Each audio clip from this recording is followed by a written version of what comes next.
Magandang araw mga kapolitika at welcome back dito sa ating YouTube channel.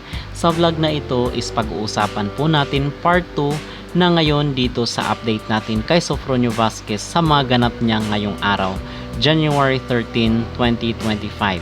So doon sa ating mga naunang video ay napag-usapan natin yung part 1 na kung saan is bumisita nga itong si Sofronio dito sa Department of Migrant Workers at nakipag-meet po siya dito sa secretary ng DMW.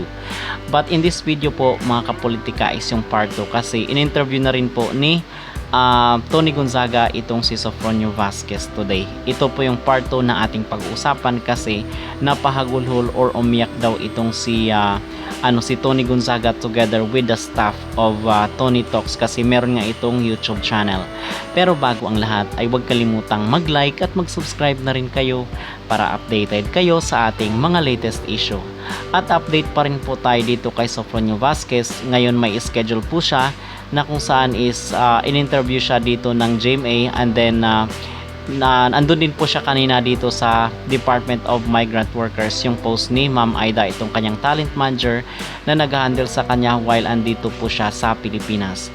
And ngayon naman po mga kapolitika is according dito sa post ni Ma'am Aida ay in-interview daw ni Tony Gonzaga itong si Sofronio Vazquez at hindi daw mapigilan na napaiyak at napahagulhol itong si Tony at the same time yung kanyang staff. So aabangan po natin kasi base dito po sa post ni Ma'am Aida ay sa January 19 pa po ipapalabas yung conversation or yung interview ni Tony Gonzaga dito kay Sofronio Vazquez kasi nakita naman natin doon sa YouTube channel ni Tony Gonzaga na may mga ini-interview itong personalities. So kabilang na po ngayon si Sofronio Vazquez dito sa kanyang na-interview and ipapalabas po daw ito sa YouTube channel niya sa January 19. So ito po yung ating aabangan sa mga susunod na araw. Okay? At ang sabi nga dito ni Ma'am Aida sa kanyang post ay napahagulhol daw or umiyak daw itong si Tony Gonzaga at the same time yung kanyang staff. So hindi nila napigilan yung kanilang emosyon dahil nga dito sa kwento ni Sofronio Vazquez. Kahit sino naman po mga kapolitika ay mapapayak talaga sa kwento ng kanyang buhay. Okay, so ngayon naman is panunuorin natin yung inspirational message ni Sofronio Vazquez dito sa ating mga kababayang OFW. Kasi nga bumisita rin po siya kanina dito sa Department of Migrant Workers at nagbigay po siya ng mensahe sa ating mga kababayan. Pilipinos talaga tulong-tulong bibigyan namin ng mga bilang dollars, mga tip-tip na nakukuha namin because we really wanted to celebrate the Filipino spirit kahit nasaan man kami sa buong mundo. And I am super proud to be coming back to the Philippines and now I am talking to my friends. Bro, kung saan mo kayo abutin, huwag niyo kalimutan na Pilipino tayo.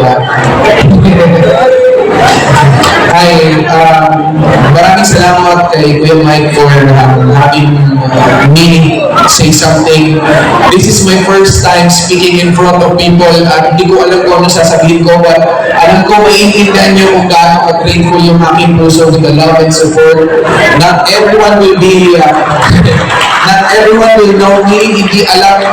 Hindi alam ng mga tao kung ano yung naging story ako sa buhay. But rest assured, I will touch hearts by just standing here and be the representation of hope, dreams, at tunay talaga yung kinakanta ko dati sa tawag ng tangalan. We are the ones who are next in line. Malay mo bukas kayo na. So just keep dreaming and don't forget, lahat ng to is just elements na magiging success mo. Huwag niyo kalimutan mag-pray sa taas. Makainting na prayers talaga ang kailangan at sipag.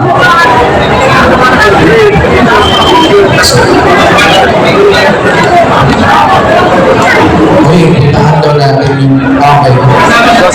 Ayun iwan ko muna kayo kasi tayo mga kasi Korean factory workers. Hello po sa inyo.